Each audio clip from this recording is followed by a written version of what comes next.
You can tell who people really are by what they ignore. The voice begins, low and steady, as the camera drifts across a glass-walled office on the 42nd floor, where Manhattan glows beneath a cold winter sky, and inside, polished marble floors reflect the kind of wealth that never has to announce itself, except today, because something is about to break that silence. Ava Johnson moves quietly across the lobby, her worn sneakers barely making a sound against the $30,000 flooring, her gray cleaning uniform blending into the background like she was designed to be unseen, invisible, replaceable, just another pair of hands wiping away the footprints of people who never noticed her. And she keeps her eyes down the way she's learned to, not because she lacks confidence, but because experience has taught her exactly what happens when someone like her looks up for too long in a place like this. The hum of distant conversations, the soft clink of coffee cups, the low murmur of executives discussing numbers that could change entire neighborhoods. It all blends into a rhythm she knows too well, a rhythm that says she does not belong, and yet, she moves through it with quiet precision, like she understands something none of them do. Her phone vibrates in her pocket, sharp against the silence of her routine, and for a split second, she hesitates, glancing around as if checking whether she's allowed to exist loudly for just a moment. Then she answers, her voice low at first, almost cautious, but then something shifts, something no one expects, because the words that come out of her mouth aren't English, and they aren't broken, they aren't hesitant, they are smooth, controlled, deliberate Arabic, the kind spoken in boardrooms, in negotiations where millions of dollars sit on the edge of a single phrase, and suddenly, the air changes. Across the room, Daniel Carter stops mid-step, his hand still wrapped around a tablet. He isn't reading anymore, because he knows that dialect. He knows that tone. He knows exactly what it means when someone speaks like that, and it doesn't belong to a cleaning lady. Ava continues, unaware or maybe simply unwilling to care who's listening, her posture subtly shifting, her shoulders no longer curved inward but straight, grounded, like she's standing in a completely different world, one where she isn't invisible at all, and the words she speaks carry weight, authority, finality, until she ends the call with a quiet phrase that sounds less like a goodbye and more like a decision. The silence that follows is louder than anything before it, broken only by a faint scoff from a nearby employee who shakes his head with a smirk, muttering just loud enough for others to hear. Since when does the janitor speak Arabic? And a few quiet chuckles ripple through the space, the kind that don't sound cruel on the surface but carry something sharper underneath, something familiar, something Ava has heard her entire life. And just like always, she doesn't react, she doesn't defend herself, she doesn't explain, she simply lowers her gaze again and continues wiping the same spotless floor as if nothing happened, as if she didn't just shift the gravity of the room for a few seconds. But Daniel doesn't move, because something about that moment doesn't sit right. It lingers, pulling at a part of him trained to notice patterns, inconsistencies, the things that don't belong where they are. And Ava Johnson, cleaning lady, minimum wage, no recorded qualifications in her HR file, does not speak like that by accident. He watches her a second longer than necessary, his expression unreadable, calculating. But beneath that calculation is something else, something quieter, something closer to curiosity, maybe even doubt, not about her, but about everything he thought he understood about people like her. Ava finishes her section, wringing out the mop with steady hands, her face calm, unreadable, but inside, there's a tension she refuses to let surface, because she knows what that moment means. She knows she slipped. Even if only for a second, she let a piece of herself exist in a place that was never meant to see it. And people like Daniel Carter don't forget things like that. As she pushes the cart toward the next hallway, the lights above flicker softly against the polished walls, and for a brief moment, her reflection stares back at her, not as a cleaner, not as invisible, but as something else entirely, something she buried a long time ago. And behind her, Daniel finally takes a step forward, his voice cutting clean through the space, calm but unmistakably directed at her. "Miss Johnson," he says, and she stops, just barely, her grip tightening on the handle of the cart before she turns, slow, controlled, her expression neutral, respectful, exactly what the world expects her to be. And for a second, neither of them speaks, because in that silence, something unspoken hangs between them, something neither of them is ready to name yet. And Daniel studies her like he's trying to solve a problem that shouldn't exist, while Ava meets his gaze just long enough to remind him that whatever he thinks he saw, he doesn't understand it. Not yet. Daniel does not raise his voice, but the entire room seems to lean toward him anyway, the quiet authority of someone who has never needed to repeat himself settling into the air as Ava turns fully to face him, her posture composed, her expression carefully neutral, the version of herself she has learned to present in places like this. And for a brief second, their eyes meet in a way that feels almost like a challenge, though neither of them would call it that out loud.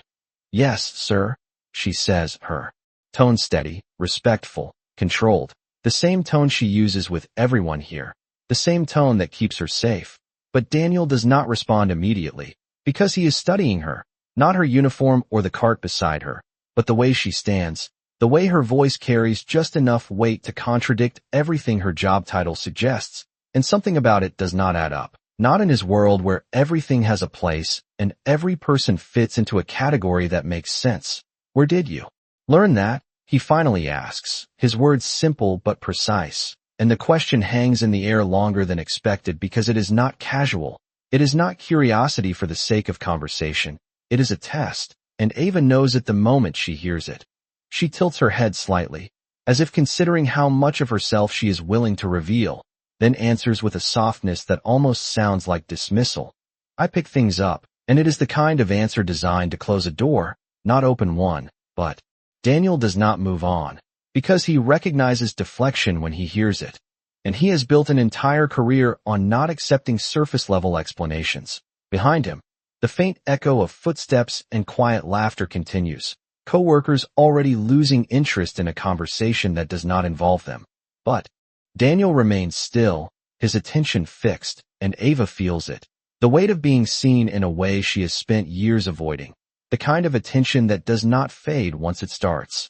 "That was not something you just pick up," he says, not accusing, not confrontational, but certain, and certainty from someone like him is more dangerous than suspicion, because it means he is already halfway to an answer she does not want him to reach. Ava's fingers tighten slightly around the handle of the cart, a small movement that no one else notices, but Daniel does, because he is watching everything now. And for a moment, the polished office, the quiet hum of wealth, the invisible lines that separate people in this space, all seem to blur into something sharper, something more personal. "It is just a language," she replies, her voice calm. But there is a faint edge beneath it now, a line she is drawing without saying so directly. And Daniel hears it, hears the boundary she is trying to set, but instead of stepping back, he leans into it, just slightly, just enough to let her know that this conversation is not finished. "Not the way you spoke it," he says, and there is no arrogance in his tone, no attempt to assert dominance, just observation, and that makes it harder to dismiss, because he is not trying to put her in a place. He is trying to understand why she does not fit into the one she is already in. Ava exhales slowly, almost imperceptibly, and for a split second, something shifts in her expression, something that looks like fatigue, like she is tired of having to shrink herself to make other people comfortable. But it disappears as quickly as it came, replaced again by the careful neutrality she has perfected. "Is there something you need cleaned, sir?" she asks, redirecting the conversation with deliberate politeness, offering him an exit he can take if he chooses to. And for a moment, it seems like he might, his gaze flickering briefly toward the hallway as if considering it. But then he looks back at her, and the decision is made. "Your file says you have no college education," he says, and this time, the shift in the air is immediate, sharper, because now he is not just asking questions, he is pulling information into the open, connecting pieces, and Ava feels it like a pressure against her chest. Not fear exactly, but something close, something she has learned to recognize as the beginning of exposure. She holds his gaze, steady, unflinching, because looking away now would confirm too much, and for a moment, the silence between them stretches long enough to make the rest of the room feel distant, irrelevant, like they are standing in a space that belongs only to the two of them. "Files can be wrong," she says finally, her voice quieter now, but no less firm, and Daniel watches her closely, Because that answer is not a denial. It is not even a defense. It is something else entirely. Something that suggests there is more beneath the surface than he has uncovered so far. A faint buzz from his tablet breaks the moment, a notification lighting up the screen, but he does not check it. Not yet, because whatever this is, whatever Ava Johnson is hiding or protecting or simply choosing not to share, has already become more interesting than the numbers waiting for his attention. Across the room, someone calls his name, reminding him of the meeting he is supposed to be in, the deals that define his world, and for a second, the weight of that responsibility pulls at him. But his eyes remain on her, as if committing something to memory.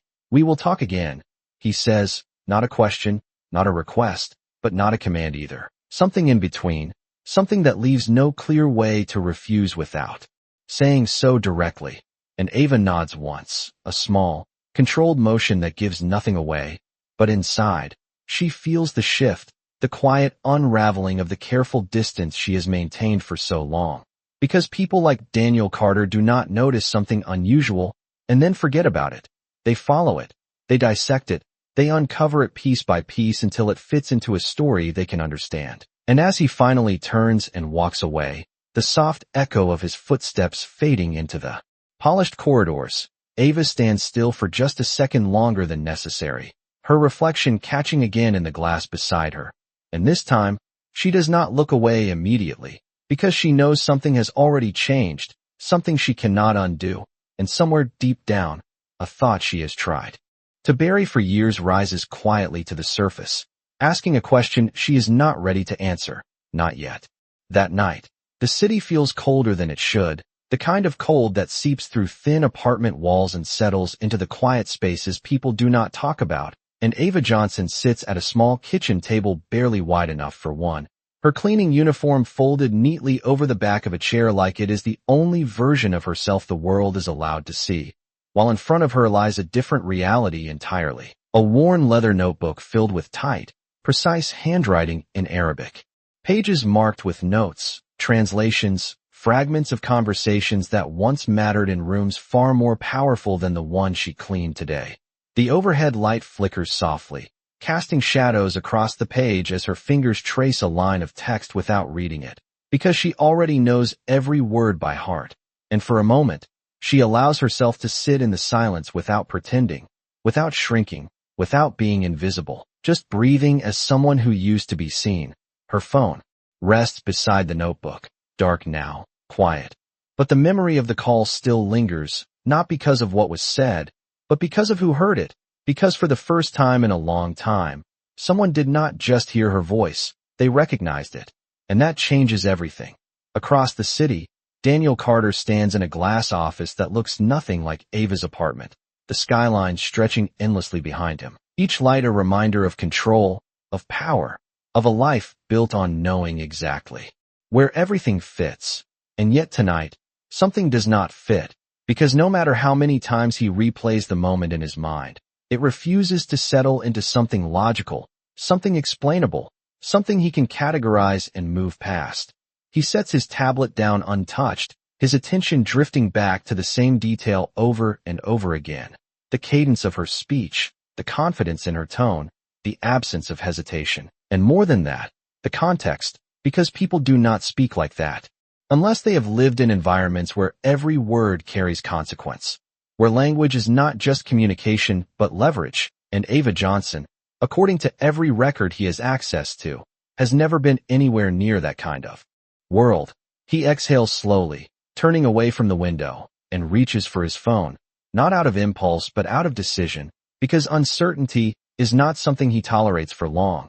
And within seconds, a quiet call is placed, his voice low, controlled, giving instructions that sound simple but carry weight, a request to look deeper, to pull records that are not immediately visible, to find what does not want to be found. Back in her apartment, Ava closes the notebook and slides it carefully into a drawer, the motion deliberate, practiced, like she has done it 1,000 times before, hiding pieces of herself in places no one thinks to look. And she leans back in her chair, staring at the ceiling as if the answer to a question she does not want to ask might be written there. She knows what happens when attention shifts. She knows how quickly curiosity can turn into scrutiny, and scrutiny into something harder to escape. Because she has lived it before, she has felt doors close not because she lacked ability, but because of who she was, where she came from, how she looked walking into a room that was not built for her. A memory flickers, uninvited, of sitting across from a panel years ago, her answers precise, her knowledge undeniable, and still, the subtle change in their expressions, the polite smiles that never reached their eyes, the quiet conclusion made before she even finished speaking, and she pushes it away before it settles too deeply, because that version of her does not exist here, not in this life, not in this role she has constructed carefully enough to survive. Her alarm is set for 5 in the morning, another shift, another day of being overlooked, and she tells herself that nothing has changed, that tomorrow will be exactly the same, that one moment cannot undo years of invisibility, but somewhere beneath that certainty, something uneasy lingers, something that does not quite believe her. The next morning arrives faster than she expects, the sky still pale as she steps back into the building, the familiar scent of polished floors and expensive coffee greeting her like a routine she cannot escape. And she moves through it the same way she always does, quiet, efficient, unnoticed, except this time. There is a difference, subtle but unmistakable, because the glances last a fraction longer. The whispers carry just enough curiosity to feel intentional, and she knows why without needing confirmation. Daniel is already there when she arrives on the executive floor, standing near the conference room with a group of senior staff, his presence commanding even in stillness. And as she passes, his gaze finds her immediately, not by accident, not by chance, but because he was waiting for that moment. And for the first time since she took this job, Ava feels the full weight of being seen in a place that was designed to look past her. He does not call out to her this time, does not stop her in front of everyone, but there is something in his expression, something quieter, more certain than before, like he has already begun to uncover pieces of a story she has spent years keeping buried. And as she continues walking, her grip tightening slightly on the cart she pushes, she realizes that whatever happens next, whatever questions he asks, whatever answers he finds, the distance she relied on is already gone, and there is no easy way to put it back. By mid-morning, the office no longer feels like a place Ava can move through unnoticed, because attention, once awakened, does not go back to sleep. It lingers, it follows, it waits for confirmation, and she feels it in the way conversations pause just slightly as she passes, in the way eyes flicker toward her and then away too quickly, as if pretending not to look makes it less obvious. But what unsettles her most is not them. It is him.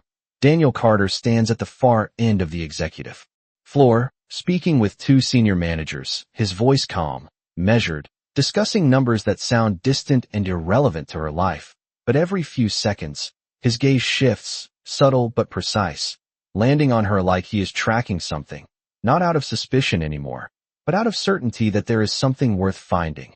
Ava keeps her focus on her work, her movements controlled, deliberate, wiping surfaces that are already clean, adjusting objects that do not need adjusting, anything to maintain the rhythm she relies on. Because routine is the only thing that has ever protected her. Routine keeps questions away, keeps people uninterested, keeps her safe. But today, routine is not enough. She turns into the conference room to finish the glass panels, the sunlight cutting through the space in sharp angles, reflecting off polished surfaces, and for a moment, she allows herself to breathe, to exist without being watched. But that moment is short-lived, because the door opens behind her with a quiet click, and she does not need to turn around to know who it is. "You started early," Daniel says, his voice carrying the same calm authority as before. But there is something else now, something quieter, more deliberate, like he is choosing his words carefully, and Ava straightens slightly, turning to face him, her expression composed, her tone respectful. "I always do," she replies, and the simplicity of the answer hangs between them, because it is true, but it is not what he is really asking. Daniel steps further into the room, the door closing softly behind him, muting the outside noise, creating a space that feels more private than it should, and for a second, neither of them speaks, the silence stretching in a way that feels intentional, as if he is giving her the chance to fill it, to explain something she has no intention of explaining. He studies her again, not her uniform, not her role, but the contradictions she carries so effortlessly, the way she holds herself, the precision in her speech, the quiet confidence she tries to hide but cannot fully erase. And finally, he says, I had someone take another look at your records. And the words land softly, but the meaning behind them is anything but. Ava's expression does not change, but something inside her tightens, not panic, not fear, but recognition, because this is exactly how it starts, a question, then another, then a search for answers that will not stop until something is uncovered. And she has spent too long building distance to let it collapse now. And she asks, her voice steady, neutral, giving him nothing. But Daniel does not respond immediately, because he is watching her, measuring the absence of reaction, the control, the discipline it takes to remain still when someone is pulling at threads you have spent years hiding. There are gaps, he says finally, years that do not line up, records that do not match. And he pauses just long enough for the implication to settle. That usually means one of two things, either the system failed, or someone made sure it did. And there is no accusation in his tone, only observation, but observation from someone like him carries weight, because it means he is already forming conclusions. Ava holds his gaze, unwavering, because looking away now would give him exactly what he is looking for. And for a moment, the tension between them sharpens into something almost tangible. Two different worlds colliding in a space that was never meant to hold both at once. Maybe the system just does not see people like me clearly, she says, and the words are quiet, but they carry something deeper, something that goes beyond this room, beyond him, something that speaks to experiences he has never had to consider. And Daniel hears it. Not just the words, but the meaning behind them. And for the first time, there is a flicker of something unexpected in his expression, not doubt, not dismissal, but understanding, or at least the beginning of it. He takes a slow breath, shifting slightly, as if recalibrating the way he is approaching this, because this is no longer just a puzzle to solve. It is something more complex, something that does not fit neatly into data and reports. And yet, he does not step back. He does not drop the conversation, because walking away would mean accepting that there are things he cannot explain, and that is not something he has ever been comfortable with. You handled that call like someone who has done it before, he says, more directly now, and Ava feels the shift, the conversation. Narrowing, focusing, closing in on the one thing she cannot easily deflect, and for a moment, she considers it, considers how much to say, how much to reveal, how much risk she is willing to take, because every answer has a consequence. Every truth opens a door that cannot be closed again. She looks at him, really looks this time, at the certainty in his posture, the quiet intensity in his eyes, the way he is not trying to intimidate her, not trying to assert power, but simply refusing to accept that she is what she appears to be. And something in that unsettles her more than outright judgment ever could, because it means he is not going to stop. Some people learn to speak so they can be heard, she says slowly. Others learn because they have to survive, and she lets the words sit there, not explaining, not elaborating, just offering enough to shift the narrative without giving him everything. And Daniel absorbs it, the weight of what is unsaid as significant as what is spoken. And for a second, the room feels different again, less like an interrogation, more like a conversation neither of them expected to have. Outside, the faint sound of approaching voices signals the end of their privacy, the return of a world where roles are defined and boundaries are enforced. And Daniel steps back slightly, the moment breaking but not disappearing, because whatever this is, whatever Ava Johnson represents, is no longer something he can ignore. And as she turns back to her work, her movement steady but her mind anything but, she realizes that the line she has walked so carefully for years is beginning to blur, and once it disappears completely, there will be no going back. The rest of the morning moves forward, but for Ava, time does not feel linear anymore. It stretches, folds, loops back on itself, because every step she takes now feels like it exists under observation, and even when no one is directly looking at her, she can feel the shift in the air, the quiet awareness that something about her no longer fits neatly into the role she has been playing. She moves through the executive floor with the same precision as always, wiping glass, aligning chairs, emptying bins that are barely used. But her mind is not in the routine. It is replaying every word from the conversation, every look, every pause, measuring what was said against what was understood, because understanding is the real danger, not curiosity, not attention, but the moment someone begins to connect the two.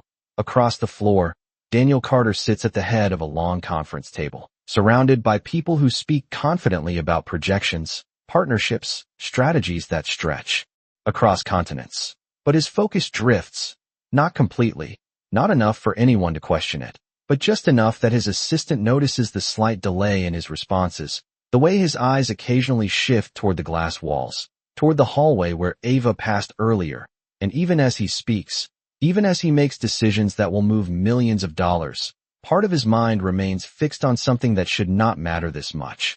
And yet it does, a soft vibration from his phone catches his attention, and this time, he looks down, the message brief, efficient, exactly what he requested, and as his eyes scan the information, his expression does not change, but something behind it sharpens, because what he is reading does not clarify anything. It complicates it. Records that start and stop without explanation, certifications that appear in one system but not another, references that lead nowhere, and a timeline that suggests someone who existed in spaces far removed from the life she is living now. He sets the phone down slowly, his fingers tapping once against the table, not out of impatience, but thought, because this is no longer about whether Ava Johnson is hiding something. It is about why, and more importantly, what forced her to. The meeting continues, voices rising and falling, numbers being confirmed, agreements being shaped, but Daniel is already thinking ahead, already adjusting, because he recognizes patterns not just in data, but in people, and Ava does not fit any pattern he has seen before, which makes her both unpredictable and impossible to ignore.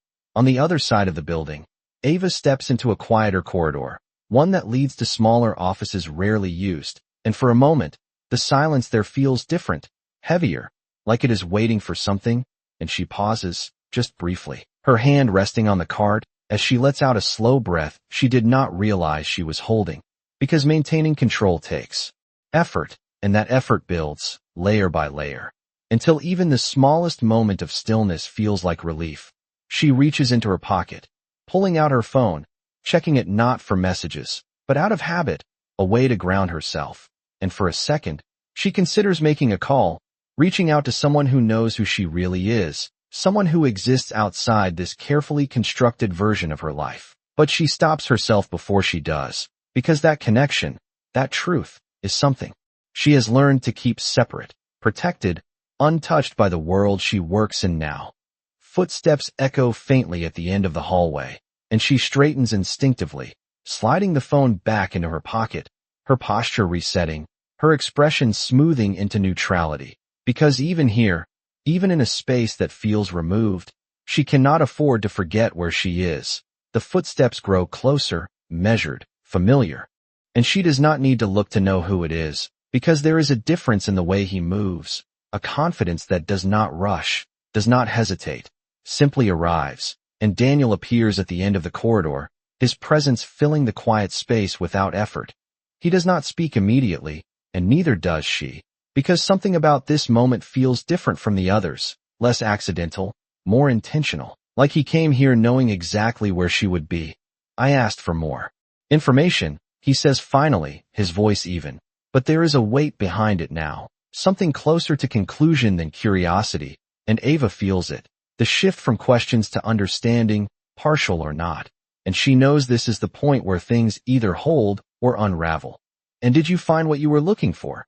She asks, her tone steady, but there is something else beneath it now, something sharper, because this is no longer just about deflecting, it is about protecting what she has left. Daniel takes a step closer, not invading her space, but closing the distance enough to make the conversation feel more direct, more focused, and he studies her for a moment before answering. I found enough to know you are not where you started, and the statement lands between them, simple but loaded, because it acknowledges movement, change, a story that does not match the present, and Ava holds his gaze, because denying it would be pointless, but confirming it would be worse. People move, she says quietly, sometimes forward, sometimes sideways, sometimes down, And there is no self-pity in her voice, no bitterness, just truth. And Daniel hears it, not as an excuse, but as a reality he has never had to navigate. And for a moment, something shifts again, not in her, but in him, a subtle recalibration of perspective, because this is no longer about uncovering a secret. It is about understanding a system that allows someone like her to disappear into a role that does not reflect who she is. He nods once, a small acknowledgement, but his eyes remain sharp, focused, because even with that understanding, there are still pieces missing, still questions unanswered, and he is not someone who leaves things incomplete. We have a situation this afternoon, he says, changing direction without warning, but not randomly, because everything he does has intention. A client meeting that requires someone who understands more than just the words being spoken. And Ava feels it immediately, the shift in the conversation, the implication behind it, the line he is drawing between what she has shown and what he now expects. And for the first time since this began, there is a flicker of hesitation in her expression, brief but real, because stepping into that space means stepping out of the one she has been hiding in, and there is no way to do that halfway. That is not my role, she replies, her voice controlled. But there is tension there now, because roles are the only thing keeping her grounded, keeping her protected, and crossing that line is not something she can undo. Daniel does not argue, does not push, but he does not step back either, because he understands something she is still trying to avoid, that the moment she answered that call, the line had already been crossed, whether she acknowledges it or not. And as the silence settles between them once more, heavier now, more decisive, Ava realizes that whatever comes next is no longer something she can control simply by staying invisible, because she is not invisible anymore, not to him, and not to the world that is about to start looking much closer. The air in the hallway feels heavier now, like the moment has already chosen its direction and neither of them can step away from it without consequences, and Ava stands still for a fraction longer than she should, her fingers resting against the edge of the cleaning cart, as if grounding herself in something familiar, something safe, while Daniel watches her with that same quiet intensity, not forcing, not commanding, but waiting, because he understands something she is still resisting, that the decision in front of her is not about a task. It is about identity. You do not need me for that meeting, she says finally, her voice steady but edged with something firmer now, a line drawn with more intention than before, because refusing is the last control she has left, and she is not ready to give that up, not without understanding what it will cost. Daniel does not react immediately, and that silence again becomes part of his presence, something that carries weight without volume. And when he speaks, it is quieter than before, but more certain. No, I need someone who understands what is being said beneath the words, and the distinction lands between them with precision, because he is not asking her to translate. He is asking her to step into a role she has spent years avoiding. Ava's jaw tightens slightly, a small movement, but it reveals more than she intends, because what he is asking is not just professional, it is personal. It is a recognition of something she has deliberately buried, and bringing it forward means reopening doors she closed for a reason. You have a team for that, she replies, holding her ground. But even as she says it, she knows he would not be here if that were enough, and Daniel nods once, acknowledging the truth of it without accepting it as an answer. I do, and they are not enough today, he says, and there is no arrogance in the statement, only clarity, because he has already assessed the situation, already measured the gap, and already decided she is the only person who can fill it.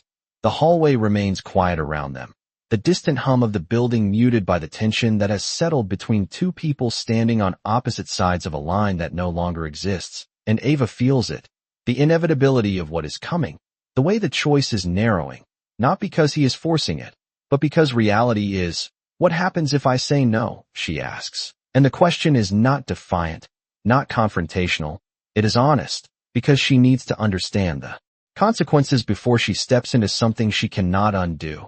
Daniel's expression does not change, but there is a subtle shift in his posture, something more open, less calculated, because this is no longer about strategy, it is about truth. Then I find another way, he says, and for a moment, that sounds like an answer she can accept, until he continues, and I keep asking questions, and there it is. the part he does not soften, the part that makes it clear that walking away will not restore what was lost. It will only delay what is already in motion.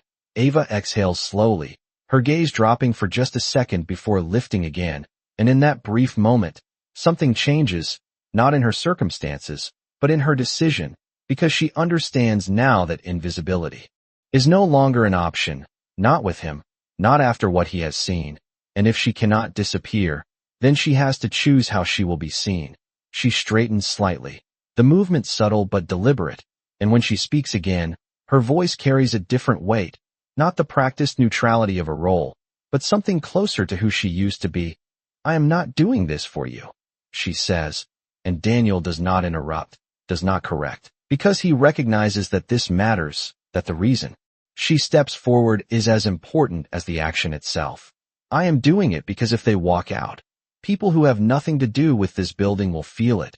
She continues, and there is conviction in her tone now, quiet but unshakable, because this is the part of herself she never lost, the part that still believes in impact beyond status, beyond position, beyond the narrow definitions this place imposes. Daniel nods once, a small acknowledgement that carries more respect than anything he has said so far, because in that moment, he is not seeing a cleaning lady stepping out of place. He is seeing someone who has always belonged in rooms like the one she is about to enter. The meeting starts in 20 minutes, he says, stepping back slightly, giving her space, not as permission, but as recognition, because the decision has been made, and it does not belong to him anymore. Ava watches him for a second as he turns to leave, his footsteps steady, controlled, disappearing down the corridor, and the silence that follows feels different now, not uncertain, not fragile, but charged, like the beginning of something she cannot fully see yet. She looks down at her uniform, at the fabric that has defined her presence in this building, and for a moment, her fingers brush against it, not with hesitation, but with awareness, because this is the last moment she will stand here as only this version of herself. The distant sound of voices grows louder, the building shifting toward the next part of the day, the meeting that will determine outcomes far beyond this floor. And Ava closes her eyes briefly, not to escape, but to center, to pull together the pieces of herself she has kept separate for too long. And when she opens them again, there is no hesitation left, only clarity. She turns, leaving the cleaning cart exactly where it stands, a silent marker of the role she is stepping away from, at least for now. And as she walks toward the conference room, her posture changes almost imperceptibly, her steps more measured, her presence more defined, not louder, not dramatic, but undeniable in a way that cannot be mistaken. And for the first time since she entered this building, she is not trying to blend in. She is not trying to disappear. She is simply walking forward as someone who knows exactly what she is capable of, even if the world around her is only just beginning to see it. The conference room doors are already closed when Ava reaches them, the glass panels reflecting a version of herself that feels unfamiliar and yet deeply known. And for a brief second she pauses, not out of fear, but out of awareness, because stepping through that door means stepping into a space she once belonged to, a space that took everything from her and now stands waiting as if nothing ever happened. Inside, voices overlap in controlled tension, the kind of conversation where every word is measured but every pause carries risk, and at the center of it, Daniel Carter stands at the head of the table, his posture composed but his attention sharp, tracking the subtle shifts in tone from the group of men seated across from him, their expressions polite but firm, their body language signaling impatience, dissatisfaction, the slow unraveling of a deal that was supposed to be certain. The moment Ava steps in, the room does not immediately notice her, because she enters quietly, the same way she has always entered every space in this building. But Daniel notices, of course he does, his gaze shifting just slightly, acknowledging her presence without drawing attention to it, giving her the choice to step forward or remain unseen, and that choice hangs in the air for a fraction of a second before she makes it. She moves to the side of the room at first, standing just outside the central line of sight, listening, not to the words alone, but to the rhythm, the intent behind them, the subtle misalignment between what is being said and what is meant, and it does not take long for her to understand the problem, because she has heard this tone before. This controlled frustration masked by formal language. This quiet signal that respect is slipping, that trust is already halfway out the door.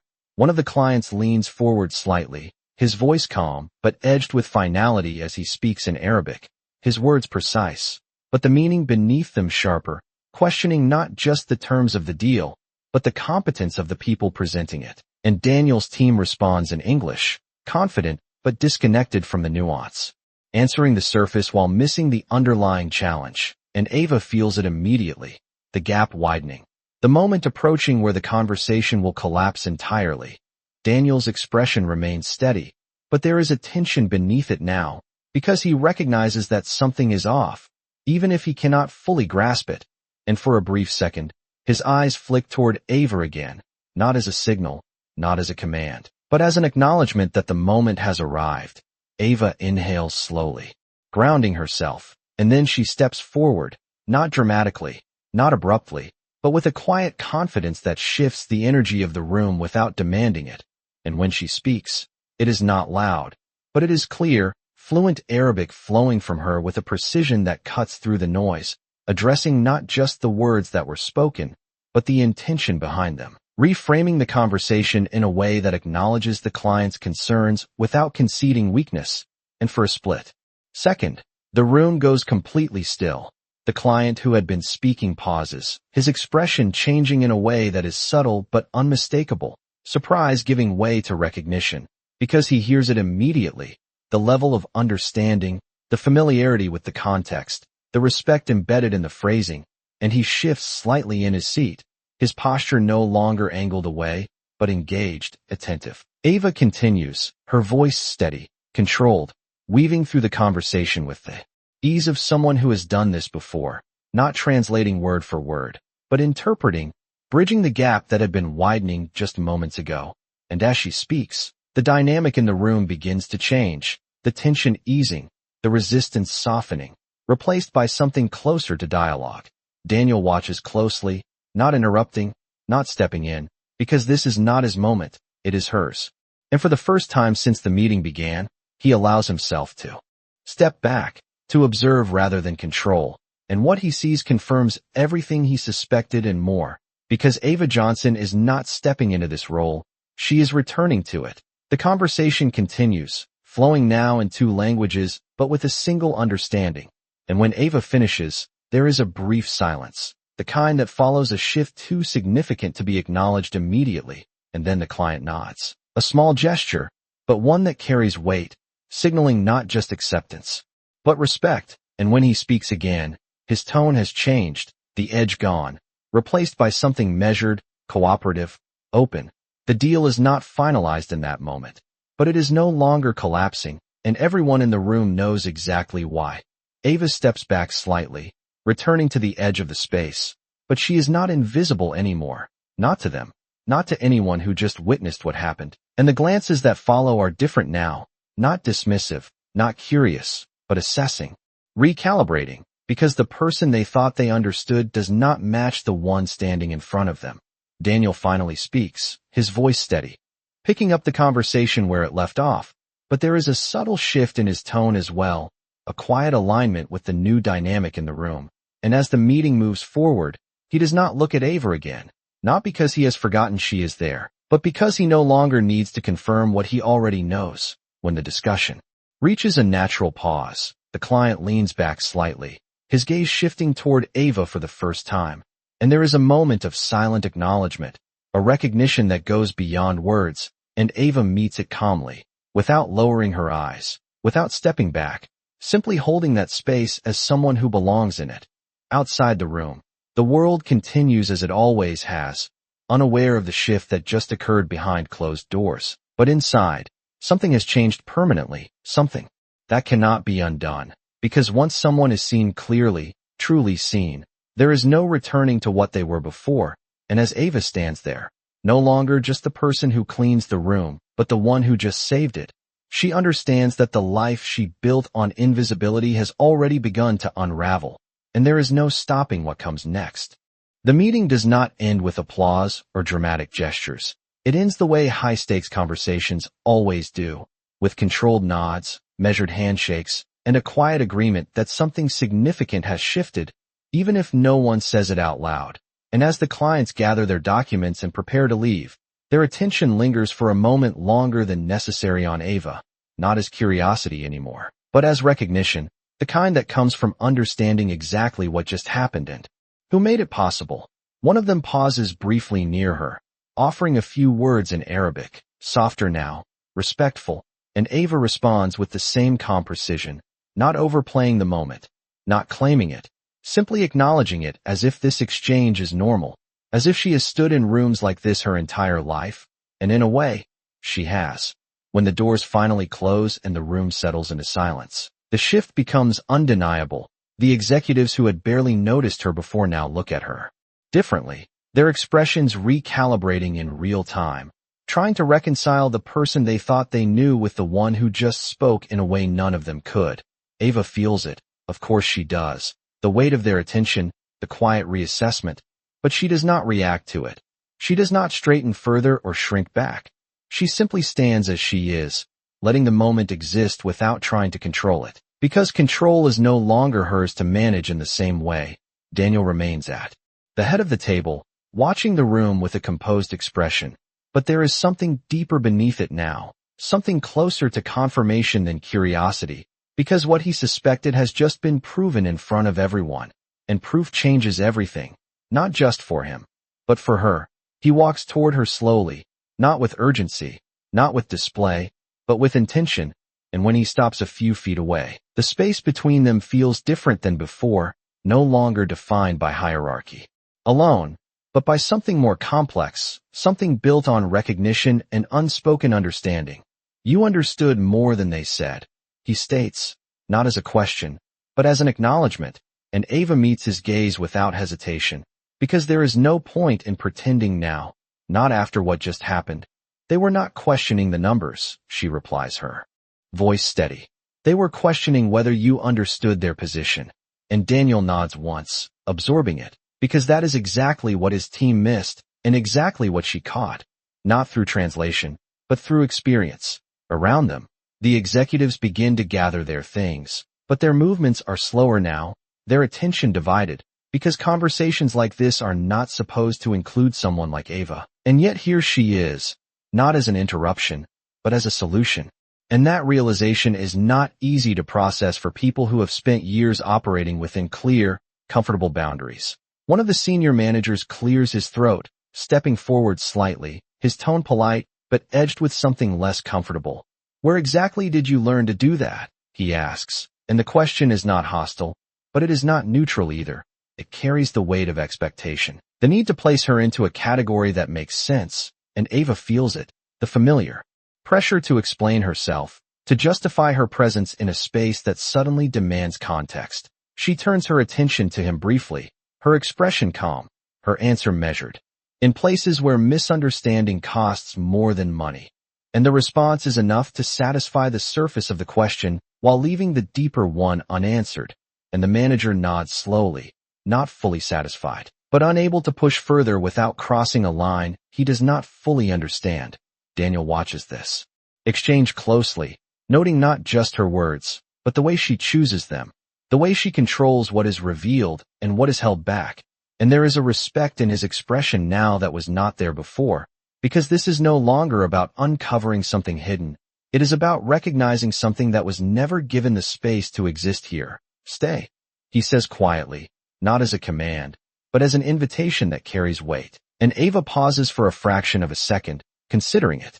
Because staying means stepping further into this world, means allowing the shift to continue, and she is not sure yet what that will demand of her. I have work to finish, she replies, gesturing subtly toward the room, the tables, the remnants of the meeting that still need to be cleared, and the statement is both true and deliberate, a reminder of the role she still technically holds, even as that role begins to dissolve around her. Daniel glances briefly at the room, then back at her, and for a moment, something almost like a smile touches the edge of his expression, not amusement, but recognition of the quiet defiance in her words. So do I, he says, and the meaning behind it is clear, because his work has just changed as well. The executives begin to file out, Their conversations quieter now, more reflective. And as the room empties, Ava turns back to the table, gathering documents, aligning chairs, returning to the motions she knows so well. But the difference is undeniable, because now, every movement is being watched differently, not overlooked, but noted, evaluated, and Daniel remains there, not interfering, not directing, simply observing, as if trying to understand how someone can move so seamlessly between two completely different worlds without losing herself in either. When the last of the papers are stacked and the room is nearly reset, Ava pauses for a moment, her hands resting lightly on the edge of the table, and she looks up, meeting Daniel's gaze once more, not as an employee to a superior, but as someone who has just proven something neither of them can ignore. And in that look, there is no apology, no explanation, just a quiet acknowledgement that whatever comes next will not be the same as what came before. Daniel nods slightly, as if answering a question that has not been spoken, and for the first time since this began, the silence between them feels less like tension and more like agreement, not on what will happen, but on the fact that something has already changed. And as Ava turns to leave the room, stepping back into the hallway where her cart still waits, untouched, exactly where she left it, she understands that returning to it will not feel the same, because she is not the same person who walked away from it earlier, and neither is the world she is stepping back into. The hallway feels different when Ava steps back into it, like the building itself has shifted in ways no one can quite name, and for a moment she stands there beside her cart, her hand resting lightly on the handle, as if trying to reconnect with something familiar, something steady, but the familiarity is gone, replaced by a quiet awareness that everything she does from this point forward will be seen differently, interpreted differently, weighed against a moment that cannot be undone. She exhales slowly and resumes her work, because movement has always been her way of thinking, of grounding herself when everything else feels uncertain. But even the simple act of wiping down a surface feels altered now, not because the task has changed, but because the meaning behind it has. Down the corridor, two employees pass by, their voices low but not low enough. "That was her, right?" One of them whispers, and the other nods, glancing back briefly before looking away. "I thought she just cleaned." And the words are not meant to be cruel, but they carry something else, something closer to confusion, like the world has shifted in a way they did not expect, and they are trying to make sense of it without changing their own place in it. Ava hears them. Of course she does, but she does not react, not outwardly, because reacting would mean acknowledging that their perception matters, and for years she has learned how to move through spaces where perception is never in her favor. But inside, there is a quiet shift, not anger, not validation, just a recognition that something has cracked open, something that cannot be closed again. Across the floor, Daniel stands near the windows of his office, looking out over the city, but his focus is not on the skyline. It is on the reflection in the glass, the faint movement behind him, the way Ava moves through the space with the same controlled precision as before and yet completely differently at the same time, because now he understands what he is looking at, not fully, not completely, but enough to know that what he saw in that conference room was not an exception, it was the truth. His assistant steps into the office quietly, tablet in hand, and begins to update him on the status of the deal, the adjustments that need to be made, the follow-up communications already in motion, but Daniel listens. Only partially, because his attention is divided, not by distraction, but by something more deliberate, something he is choosing to consider more carefully than anything else on his schedule. "Who hired her?" he asks suddenly, his voice cutting cleanly through the assistant's report, and she pauses, slightly caught off guard, before answering. "Facilities outsourced. The cleaning staff through a contractor. She has been here about 8 months," and Daniel nods once, absorbing the information, not because it answers his question, but because it confirms something else, that Ava was never meant to be seen in this space, not by design, not by intention, and yet she is here, and now that she has been seen, the system that placed her there no longer makes sense. Back in the hallway, Ava finishes her section and begins to move toward the next, her cart rolling softly beside her. But before she can turn the corner, a voice stops her, not loud, but direct. "Ava." And she pauses, turning slowly to see Daniel approaching, his pace unhurried, his expression composed. but there is something more defined in it now, something closer to decision than observation. The client's requested a follow-up call later this week, he says, stopping a few feet from her, and she listens without interrupting, her posture steady, her face neutral, waiting for what comes next, because there is always more. They specifically ask that you be present, he continues, and the words settle into the space between them with a quiet finality, because this is no longer about one moment, one meeting. It is about continuity, about expectation, about a role that is forming whether she agrees to it or not. Ava's fingers tighten slightly on the handle of the cart, a small movement that betrays the weight of what he is saying, because being present once is one thing, but being expected to return is something else entirely. It means being recognized, being remembered, being placed into a narrative that she has not agreed to be part of. That is not my position, she says, her voice calm. But there is tension beneath it now, because this is the line she has been trying to hold, the boundary between who she is here and who she has been before. Daniel studies her for a moment, not dismissing her words, but not accepting them either, because he understands something. She is still resisting, that positions are not always defined by titles. Sometimes they are defined by necessity, and she has already proven herself necessary. It is not about position, he replies quietly. It is about capability. And the distinction is clear, sharp, unavoidable, and Ava feels it, the way it cuts through the structure she has relied on. Because capability is not something she can deny without denying herself. She looks at him, really looks this time, at the certainty in his eyes, the absence of doubt, the quiet expectation that she will step forward again, and for a moment, the world around them fades into the background, the polished floors, the distant conversations, the rhythm of a place that once felt predictable and now feels anything but. And if I do not want to be capable here, she asks, her voice softer now, but more honest, because this is no longer about deflection, it is about truth, about the cost of being seen in a space that was never meant to hold her fully. Daniel does not answer immediately, because this is not a question with a simple response, not for someone like him who has always moved forward, always expanded, always taken space rather than questioned it, and for a moment, something shifts in his expression, something more thoughtful, more aware, because he is beginning to understand that what he is asking of her is not just professional, it is personal.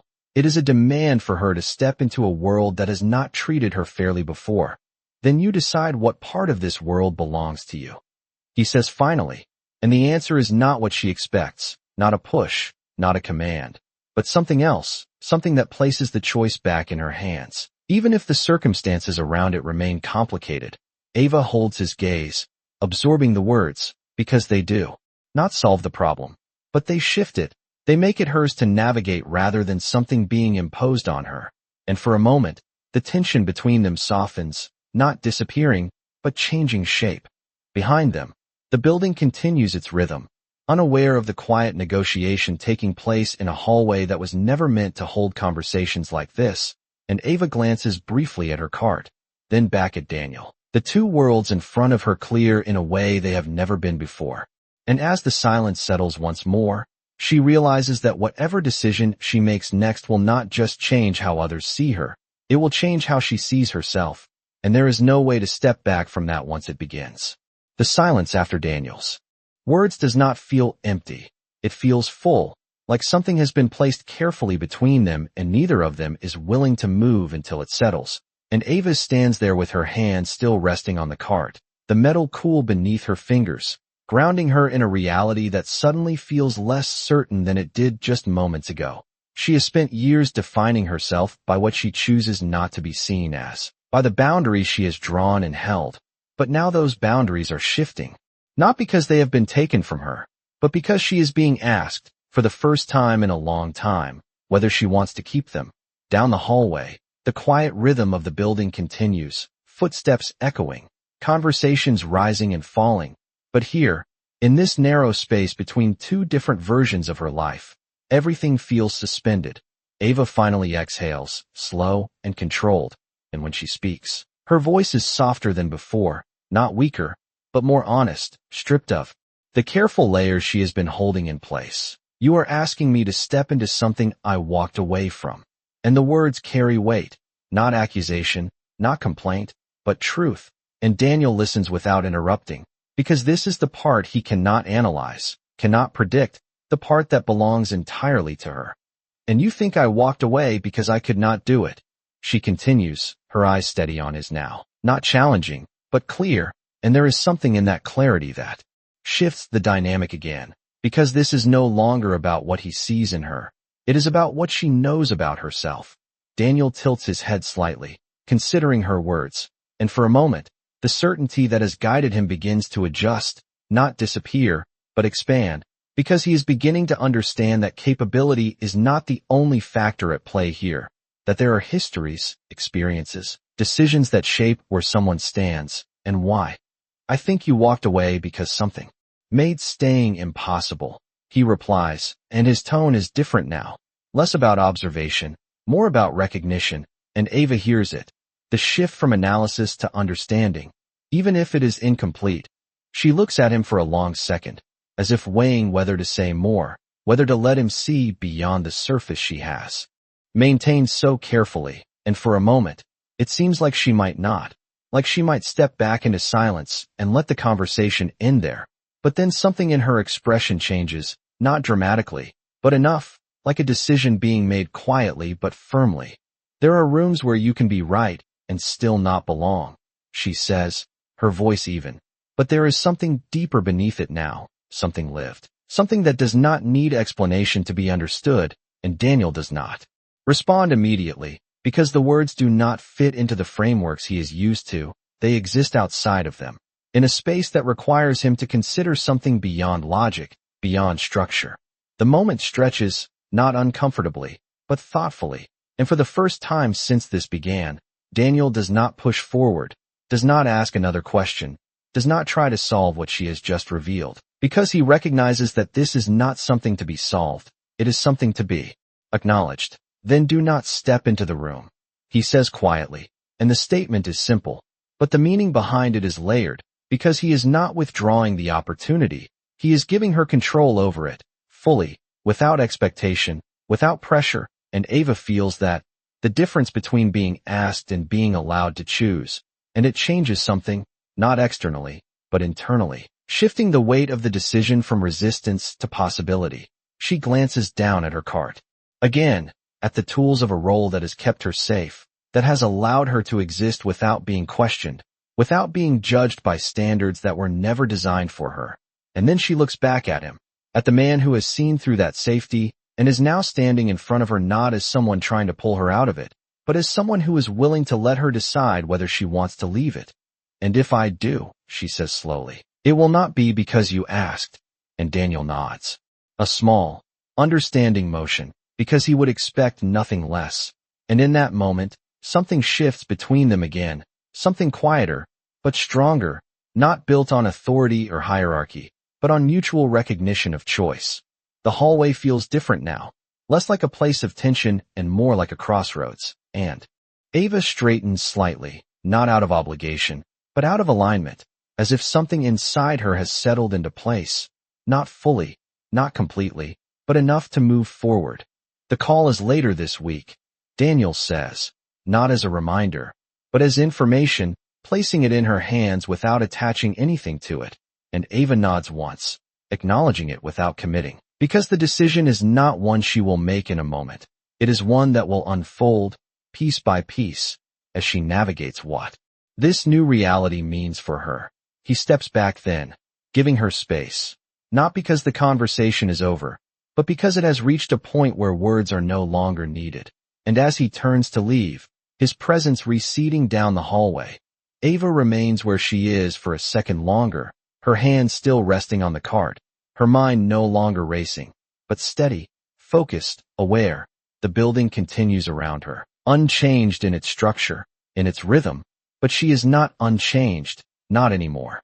And as she finally begins to move again, pushing the cart forward with the same quiet precision as always, there is a difference in her steps, subtle but undeniable, because she is no longer moving through this space as someone trying to remain unseen.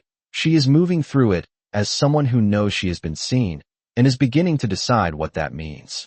The rest of the day unfolds with a quiet intensity that no one openly acknowledges, but everyone seems to feel, like the air itself has shifted in a way that cannot be reversed, and Ava moves through the building with the same steady rhythm she has always maintained.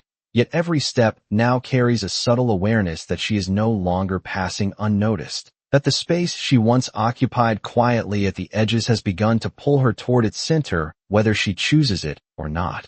Conversations soften. As she approaches, not out of disrespect, but uncertainty, because people are still adjusting, still trying to reconcile what they saw with what they believed, and Ava does not meet their eyes for long, not out of avoidance, but out of control, because she understands that attention, once engaged, feeds on reaction, and she has learned how to give none. By late afternoon, the sunlight has shifted across the glass walls, casting longer reflections that stretch across the polished floors, and Ava pauses briefly near one of them, catching her own image again, not as a cleaner, not as someone invisible, but as something in between, something undefined, and for a moment, she allows herself to stand there without moving, without deciding, simply existing in that space where two versions of her life overlap. Across the floor, Daniel watches from his office, his door slightly open, not enough to make his attention obvious, but enough to allow him to observe without interruption, and there is no urgency in his gaze now, no immediate need to act, because what needed to be confirmed has already been confirmed, and what remains is not a question of ability, but of direction, something he cannot determine for her. His assistant steps in again, outlining the next steps for the client relationship, the scheduled call. The expectations now tied to Ava's involvement, and Daniel listens more carefully this time. Not because the information is new, but because the implications are clearer, because every plan now includes someone who was never meant to be part of it, and that changes the structure in ways that extend beyond a single deal. Make sure she has access to whatever she needs if she chooses to be involved, he says finally, his tone calm but decisive, and the assistant hesitates for just a second, not because she does not understand, but because this kind of adjustment is unusual, because it shifts resources towards someone who does not officially exist within their system in that capacity. But she nods and makes the note, because Daniel Carter does not make decisions lightly, and when he does, they carry weight. Back in the hallway, Ava finishes her last section, her movements slowing as the day comes to an end, the building beginning to quiet as people leave, their conversations fading into the background, and for the first time since this began, she feels the absence of noise. More than its presence, because silence leaves space for thought, and thought leads back to the same place every time. The choice that is no longer abstract, the line that is no longer theoretical. She returns the cleaning cart to its designated area, her hands moving automatically, placing each tool back where it belongs, completing the routine that has defined her days for months, and when she is done, she does not leave immediately. She lingers for just a second, her fingers resting lightly on the edge of the cart, as if acknowledging it, not as something she is abandoning, but as something that has carried her through a time she needed it. The elevator ride down is quiet, the soft hum of machinery filling the space, and Ava stands alone, her reflection mirrored on all sides. And for once, she does not look away. She studies it, not critically, not cautiously, but with a kind of calm acceptance, because whatever she decides next will not erase who she has been, it will only add to it. Outside, the air is cooler, the city alive in a different way, the noise less contained, more chaotic, and Ava steps into it without hesitation, her pace steady, her mind clear in a way it has not been all day, because distance has a way of bringing things into focus, of separating what feels immediate from what truly matters. That night, her apartment feels the same, as always, small, quiet, familiar, but there is something different in the way she moves through it, less guarded, less contained, and she sits at the same table, the same overhead light casting the same soft glow, but when she opens the drawer and takes out the notebook, she does not hesitate, she does not question it, she simply places it in front of her and opens it. The page is filled with a past she has never fully let go of. Her fingers trace the lines again, not out of memory, but out of connection, and for the first time in a long time, she does not close it quickly, does not hide it away. She lets it remain there, visible, real, part of the present rather than something locked away. Her phone rests beside it, silent for now, but she knows it will not stay that way, because the world she stepped into earlier does not forget, it follows up, it expects, it builds. And the call that is coming is not just a continuation of a conversation, it is a continuation of a decision. Ava leans back slightly, her eyes lifting from the page, her gaze settling somewhere beyond the walls of her apartment, not seeing the room, but seeing possibilities, consequences, paths that branch in different directions, and for the first time since all of this began, she does not feel trapped between them. She feels aware of them, and that awareness, quiet as it is, carries something new, something she has not allowed herself in a long time. The possibility of choosing not just where she stands, but who she allows herself to be when she gets there. Morning arrives without hesitation, the pale light slipping through Ava's window as if nothing in the world has changed, and yet everything feels different, not in the environment, not in the space around her, but in the quiet certainty that today will not be like yesterday, because yesterday was the moment things shifted, and today is the moment that shift begins to take form. She stands in front of the mirror longer than usual, not adjusting her appearance, not searching for flaws, but studying the reflection with a calm focus, as if asking a question she has avoided for years, not about who she is, but about who she is willing to be when the world is finally paying attention. The uniform hangs on the back of the chair, familiar, reliable, a symbol of the role she has used to protect herself, and for a moment, her gaze rests on it, not with resentment, not with shame, but with understanding. Because that version of her was never false. It was necessary. It carried her through a time when being unseen was safer than being recognized. But safety is no longer the only factor in her decisions. She gets dressed without rushing, her movements steady, deliberate, and when she leaves the apartment, there is no hesitation in her steps, only a quiet awareness that whatever happens next will not be accidental, it will be chosen. The building greets her the same way it always has, polished floors, controlled silence, the low hum of a place designed to operate without disruption. But the moment she steps inside, the difference is immediate, subtle but undeniable. The glance is sharper, the pause is longer, the awareness more present, because yesterday did not stay contained within a single room. It spread, quietly, efficiently, carried by conversations, by curiosity, by the simple fact that something unexpected happened, and people cannot ignore what challenges their assumptions. Ava moves through it without reacting, her posture steady, her expression neutral, but inside, she is not withdrawing.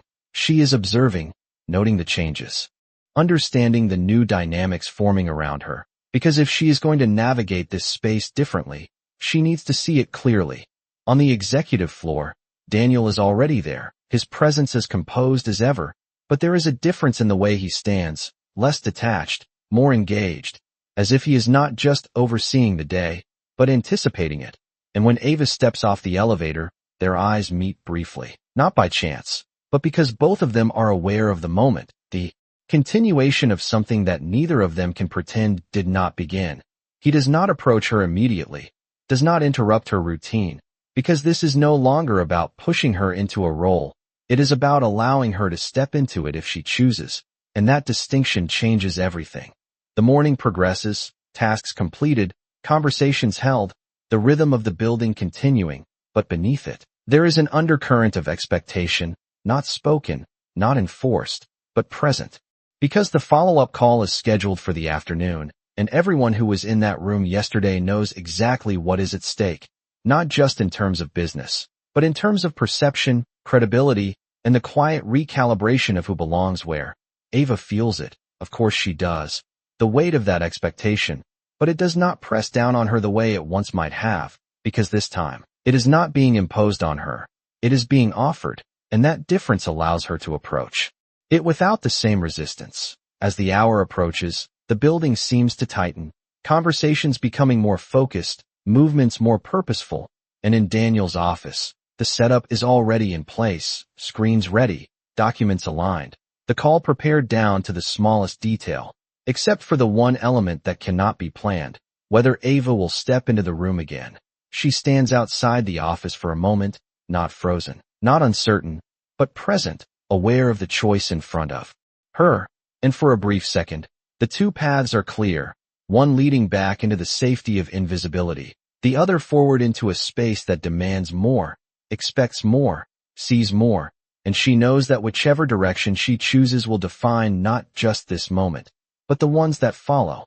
Inside, Daniel looks toward the door, not impatient, not questioning, but ready, because he understands that this decision is not his to make. And when the door finally opens and Ava steps inside, there is no announcement, no acknowledgement, just a quiet shift in the room, like something has clicked into place exactly where it was meant to. She takes her position without hesitation, not at the edge this time, not hidden, but present, aligned with the conversation that is about to begin. And when the call connects, the voices on the other end carrying through the speakers, measured, controlled, the same dynamic as before, but with a different expectation. Ava does not wait for the moment to require her. She listens, she understands, and when she speaks, it is not as someone stepping into unfamiliar territory. It is as someone returning to a language, a rhythm, a space that has always been part of her, even when she chose not to show it. Daniel watches, not with surprise anymore, but with recognition, because this is no longer a discovery, it is a confirmation. And as the conversation unfolds, smoother this time, more aligned, more connected, it becomes clear to everyone involved that what happened yesterday was not an exception. It was the beginning. And as Ava stands there, fully present in a role she once left behind, she understands that the decision she made was not about stepping into something new. It was about allowing herself to reclaim something that was always hers. And once that choice is made, there is no returning to the version of her that existed before. The call ends not with tension, but with alignment, the kind that settles quietly into place when two sides finally understand each other.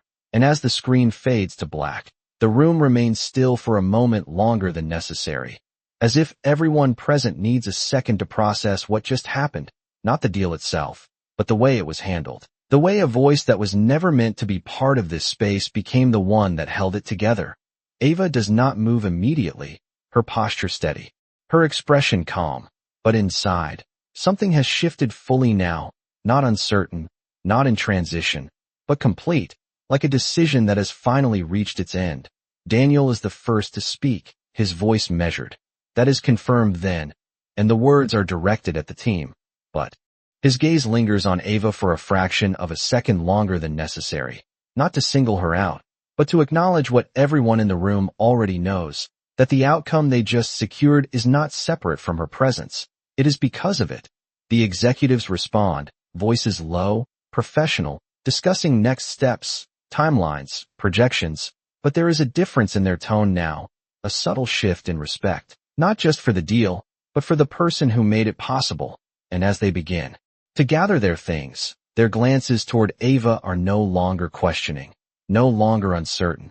They are deliberate, recognizing, recalibrating in a way that cannot be undone.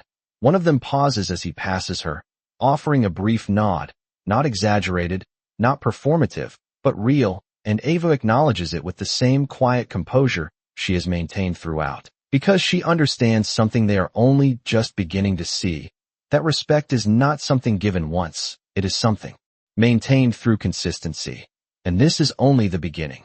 The room slowly empties, the noise fading until it is just her and Daniel again. The same two people who stood in a hallway not long ago on opposite sides of a decision. And for a moment, neither of them speaks, because words feel unnecessary in a space where everything important has already been demonstrated. Daniel steps closer, not with authority, not with expectation, but with clarity, and when he speaks, his tone is different than it has ever been. Not analytical, not questioning, but certain in a way that carries weight.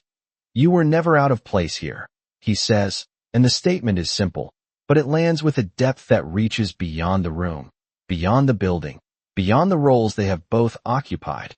Ava meets his gaze, steady, composed, and for a moment, there is something unspoken in her expression, something that acknowledges the truth of what he is saying while also recognizing the complexity behind it, because belonging is not just about capability, it is about being allowed to exist without having to prove it every time.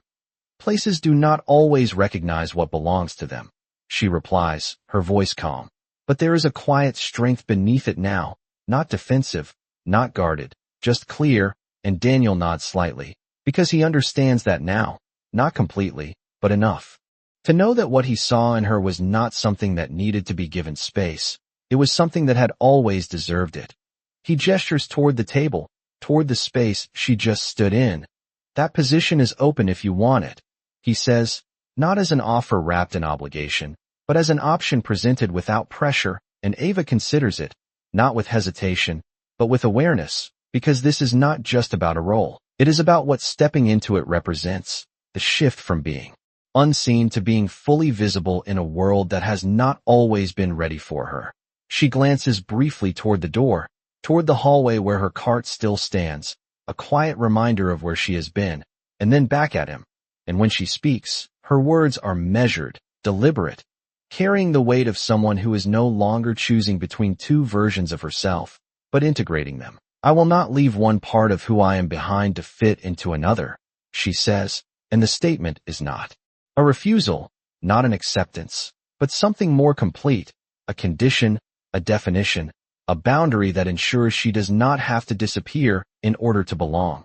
Daniel listens, his expression steady, and there is no resistance in his response, no need to reshape her words into something more convenient, because he understands that what she is asking for is not special treatment, it is alignment, and that is something he can respect, then do not. He replies simply, and the agreement between them is quiet but firm, not built on negotiation, but on mutual recognition of what this moment requires. Ava nods once, a small motion, but one that carries finality, not because everything has been decided, but because the direction has, and as she turns to leave the room, her steps steady, her posture aligned with the choice she has made. The space behind her feels different, not because she has changed it, but because she has claimed her place within it without asking for permission. In the hallway, her cart remains exactly where she left it, unchanged, waiting, and she approaches it slowly, her hand resting on the handle once more, but this time, the connection feels different, not like something she needs to hold on to, but like something she can choose to step away from when she is ready. She does not move it immediately, does not rush to define what comes next, because she understands now that her value is not tied to a single role, a single space, a single expectation. It exists independently of all of that. And as she lifts her hand from the cart and walks forward, not toward the elevator, not toward the exit, but back down the hallway toward a future that is no longer confined by invisibility, there is a quiet certainty in her steps, a confidence that does not need to be announced, because it is already understood. And somewhere behind her, Daniel watches for just a moment longer before turning back to his office, not to oversee, not to control, but to adjust a world that is beginning to make space for something it should have recognized all along.